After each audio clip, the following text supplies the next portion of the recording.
This is CGTN, China Global Television Network.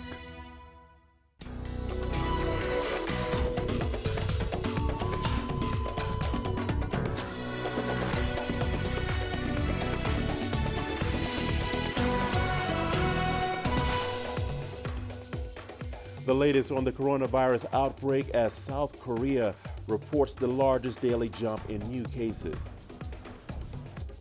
The U.S. signs a peace deal with the Taliban. What does this mean for Afghanistan? And hopes for peace in DRC's Ituri province after a deal between the government and a northeastern militia group. Hello and welcome to Africa Live. As always, great to have you with us. I'm Richard Nta live in Nairobi. And for those of you joining us from across the continent and around the globe, we thank you for joining us. Let's take a look at other stories making headlines this hour. Egypt charts a new economic reform journey after saying no to loans from the IMF. And a world-class traveling exhibition explores Nelson Mandela's personal and public life. Once again, welcome to Africa Live. We begin with the latest on the coronavirus outbreak. China reported 427 new cases on Friday, while nearly 2,900 patients have been discharged from hospitals. The majority of new infections are in Hubei province, where the outbreak began. China's total number of cases stands at more than 79,000. Nearly half have recovered, while more than 2,800 have died from the virus. Guangdong province have reported more than 1,300 cases, followed by Henan and Zhejiang, each with more than 1,200. Outside China, more than 50 countries have reported over 6,000 cases with 95 deaths. South Korea has reported its largest daily jump in new cases, bringing the total to over 3,000. Italy has the largest number of infections outside Asia with nearly 900, and Iran is the worst hit country in the Middle East with nearly 600 confirmed cases. Japan has more than 900 with over 700 from the Diamond Princess cruise ship. And in South Africa, a professor from the University of Western Cape says they are doing their bit to educate students about the coronavirus. Dr. Deval Schoolman visited a high school to share knowledge on the virus and measures individuals can take to prevent being infected. Schoolman is sharing his professional knowledge to help end misinformation on the outbreak. We're scientists, we have a responsibility. People think scientists, okay, we spend day and night in the lab, but we also have a responsibility to inform the community of what is currently going on in the outbreak, or also other outbreaks that might be happening in the future or that has happened in the past, to prevent panic, first of all, but at the same time to help limit the spread of this infection, because at the moment, with the advancements in science, we can treat many infections quite effectively. The United States and the Taliban have signed a historic deal that could lead to a full withdrawal of foreign soldiers from Afghanistan over the next 14 months. The agreement was signed by America's Special Envoy for Afghanistan, Zalmay Khalilzad, and the Taliban's political chief, Mullah Abdul Ghani Baradar. U.S. Secretary of State Mike Pompeo was also present. Here's our take on what steps by the Taliban will make this agreement a success. First, keep your promises to cut ties with al-Qaeda and other terrorists. Keep up the fight to defeat ISIS. Welcome the profound relief of all Afghan citizens, men and women, urban and rural, as a result of this past week's massive reduction in violence, and dedicate yourselves to continued reductions. Sit down with the Afghan government, other Afghan political leaders, and civil society, and start the difficult conversations on a political roadmap for your country. Exercise patience even when there is frustration. Honor the rich diversity of your country and make room for all views. If you take these steps, if you stay the course and remain committed to negotiations with the Afghan government and other Afghan partners, we and the rest of the international community assembled here today stand ready to reciprocate. It's time Afghanistan, the Islamic Emirate of Afghanistan, the Taliban, and the United States, successful negotiations and the agreement for the Mujahid nation of Afghanistan, and is also good for the international community. And I congratulate everyone for that achievement. The Islamic Emirate of Afghanistan, with the United States, the agreement that it has reached, we are committed to this agreement to enforce it. Also, we want, as a political force, to maintain with its neighbors, regional countries and international community, we want a positive relationship with all. As part of the landmark deal, the U.S. and the Taliban agreed to swap thousands of prisoners in what they called a confidence-building measure. The Taliban is to release 1,000 prisoners and the Afghanistan government 5,000 by March the 10th. It's hoped the sides will also have open talks by then. The United Nations says it's ready to support an Afghan-led peace process that includes women, minorities, and young people. The EU said it was an important first step towards a comprehensive peace process in Afghanistan. Authorities in the Democratic Republic of Congo have signed a peace deal with a militia group that's been operating in the northeastern part of the country. The agreement between the government and the Patriotic Resistance Front is expected to end nearly 2 decades of insecurity in the Ituri province. CGTN's Chris Ochemringa has more from Kinshasa. Congolese officials and leaders of the Patriotic Resistance Front signed the peace deal in Geti village in the northeastern province of Ituri. More than 1,000 former combatants and their dependents witnessed the signing. Leaders of the militia group requested the Congolese government to grant their former fighters amnesty. The government said the agreement will now pave the way for negotiations. The Patriotic Resistance Front is one of the militia groups that participated in the conflict in Ituri province that left thousands of people dead between 1999 and 2003. The conflict sucked in troops from neighboring Uganda and Rwanda. The UN peacekeeping mission in the DRC welcomed the peace agreement as a great opportunity to end nearly 2 decades of conflict. Congolese government officials called on other rebel groups to emulate the Patriotic Resistance Front by laying down their arms. A huge number of armed groups operate in eastern DRC. Last year, the Congolese army launched an operation to wipe them all out, but the rebels have continued killing civilians in the eastern territory of Beni. Chris Ochemringa, CGTN, Kinshasa, Democratic Republic of Congo. You are watching Africa Live on CGTN. We'll see you on the other side of the break with a lot more stories. Here's a look at the headlines. Egypt charts a new economic reform journey after saying no to loans from the IMF. And a world-class traveling exhibition explores Nelson Mandela's personal and public life.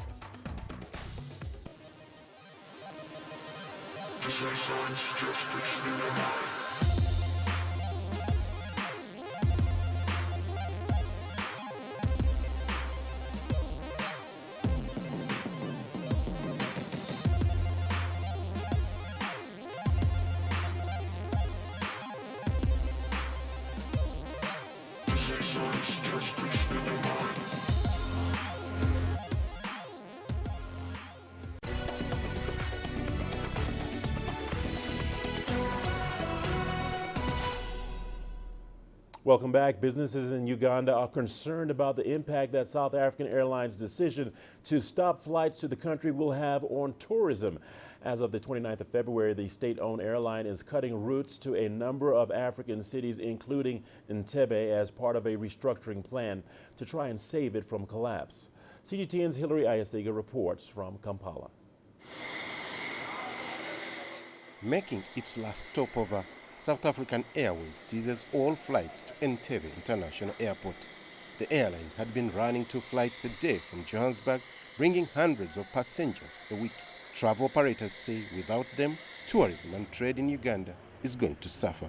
If an airline pulls out of a destination, that means there are people who could have been interested in coming to the country, but would say no because travel becomes expensive. They either have to use other carriers that meander, or they have to decide on taking other destinations that are cheaper as regards flight connections or accessibility. South African Airways is currently in business rescue on the brink of collapse, having not made a profit in almost a decade. South African Airways has been forced to end a number of international and domestic flights quickly due to what it described as an urgent need to conserve cash. But this decision could in fact present an opportunity for Uganda's own national airline, which was revived last year. It's thought it may now try and plug the gap left by South African Airways and start running flights between Entebbe and Johannesburg. However, experts say this could be a risky move. We need to come up with a really, really good business plan to look at value for money. Are we making profits or not? Because the airline business is really a cutthroat business. You look at Kenya Airways, they're also making losses.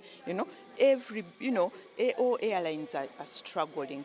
Should we be there? Should we go into other businesses? In total, Entebbe International Airport receives over 1.9 million visitors every year.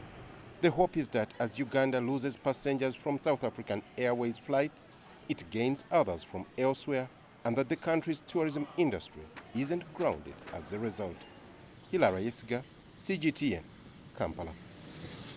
Egypt will not be applying for a new IMF loan soon. The country, which has just ended repaying a $12 billion loan from the organization last year, says it has more attractive debt instruments. However, Egypt wants to use the IMF's expertise in a new reform program to develop its government structure.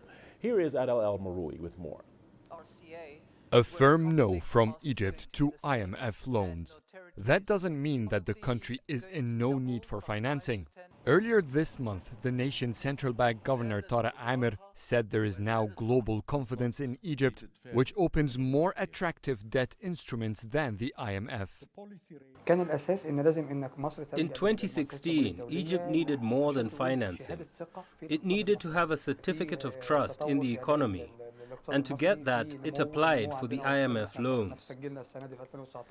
The Egyptian economy is seeing great growth on multiple levels. There's a great state of progress. Therefore, the government is now putting aside the option of loans from the IMF because of the burdens it puts on the country. Egypt still needs the IMF, but not for money.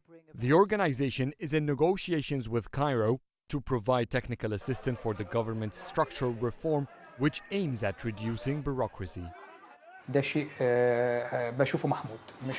I believe this is a positive step for Egypt. We're learning from the IMF and are going to begin from where they left off.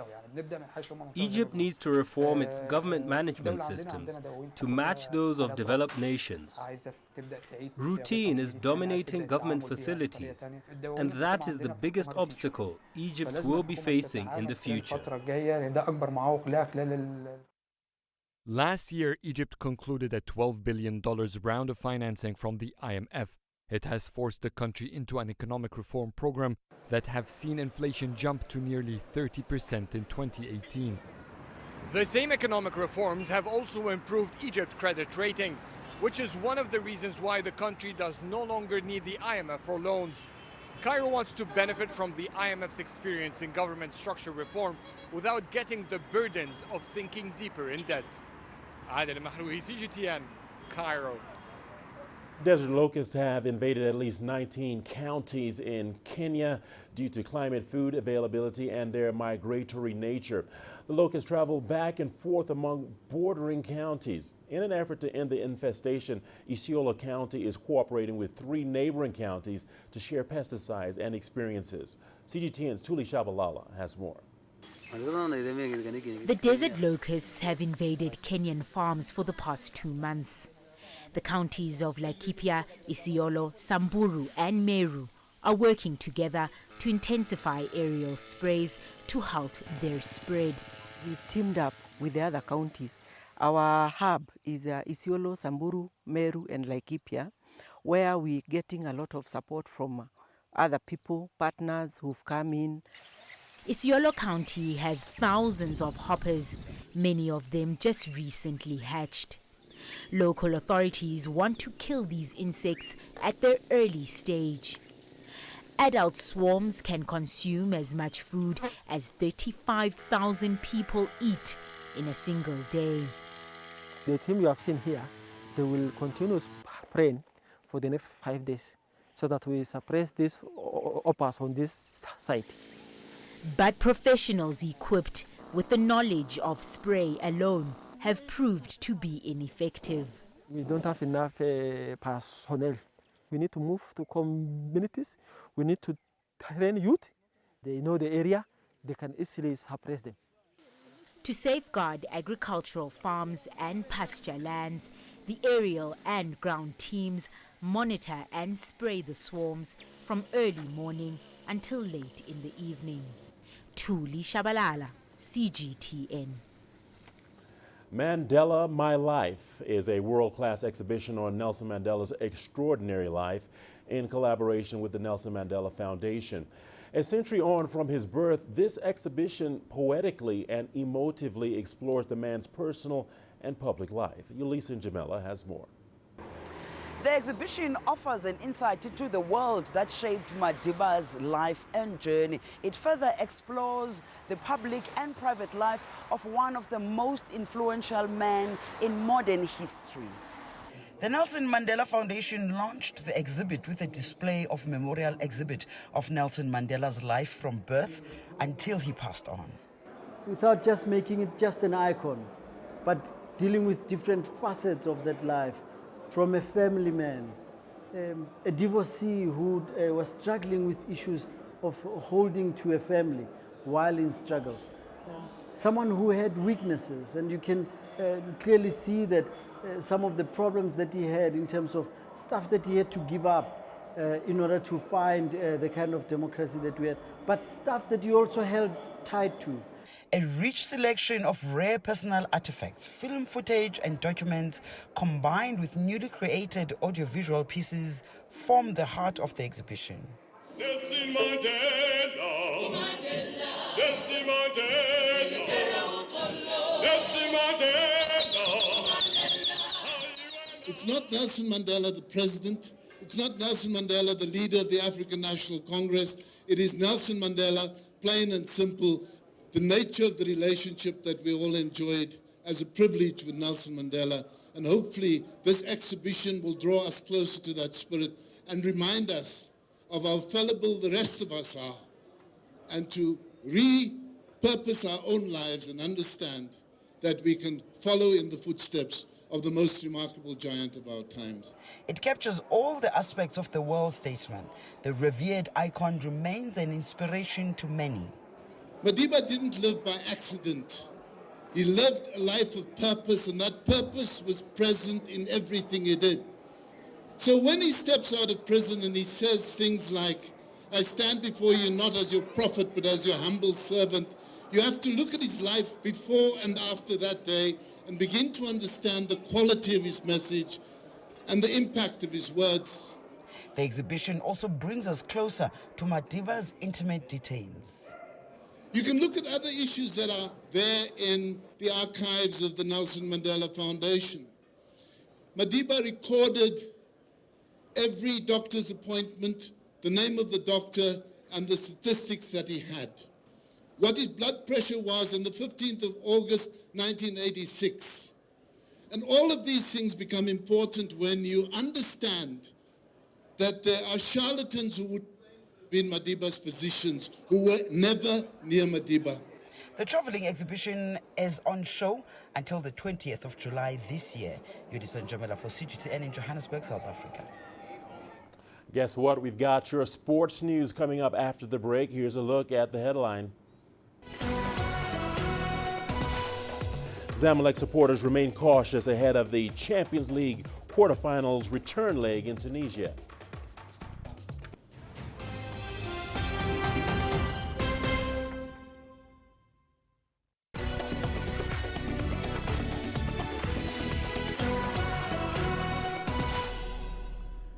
And let's talk a bit of football. Fans of Egyptian giant Zamalek are cautiously optimistic of their side's chances going into the second leg of their CAF Champions League quarterfinals after beating Tunisia's Esperance 3-1 on Friday. The White Knights take a 3-1 lead into the return fixture of the tie in Radex next Friday as they seek to make the semifinals of Africa's premier cup competition. Supporters of the side, however, question the strength of the team despite the handsome victory at the Cairo International Stadium. Their opponents, Esperance, largely dominated the early exchanges, even going ahead on 27 minutes before Mohamed Unechem leveled 4 minutes later. The hosts battled back, and 2 second-half goals saw them claim the 3-1 advantage after Esperance were reduced to 10 men. Zamalek has not lost a game at home, so we were confident of victory. Zamalek has won 2 titles in less than 2 weeks. As fans, we trust that Zamalek can do well. Zamalek is now at a level we wouldn't dream of. Winning 3-1 at home is a very good result. I don't think it's a great result. Esperance in Rades are known to be very strong. I think the pressure of the fans in Rades will negatively affect Zamalek there. Zamalek played well though. I like how Cateron changed his tactics in the second half. He began conservatively, especially after Zamalek conceded a goal. Esperance was strong at first, but he managed to flip the game. Zamalek played after winning 2 games, and at the same time, they beat Esperance in Qatar. It was a good match, so I expected them to be outstanding, but they weren't until the last 30 minutes. I fear what happened in the finals of the Champions League in Rades could happen against Zamalek. We cross over to the southern part of the continent where the Confederation of African Football, CAF, has placed a ban on Zimbabwe stadiums for failing to meet international standards. The move has dealt a blow to the country's qualification campaign for the 2021 Africa Cup of Nations as the national team faces the prospect of playing its remaining home group matches on foreign soil. CGTN's Farai Mwakatuya has more. Harare's National Sports Stadium has been the scene of numerous crowd-inspired national team victories. But fans won't watch the Warriors play here or anywhere else in the country until massive renovations are done. Zimbabwe has to find a home away from home. I can't travel to Zambia or Botswana or another country because I don't have a passport. Very few supporters will be able to attend those matches, and that may affect the team. For some, there's a silver lining. This ban will give us the motivation that's been lacking to fix our stadiums. Zimbabwe's Football Association blames local authorities that manage the venues. They've preached this gospel of infrastructure. The stadium owners are fully conscious and fully aware on what should happen. The municipalities claim incapacitation. We have always cried out loud over funding issues. While football stadia are under the spotlight at this moment, they aren't the only sporting facilities that have been left to deteriorate.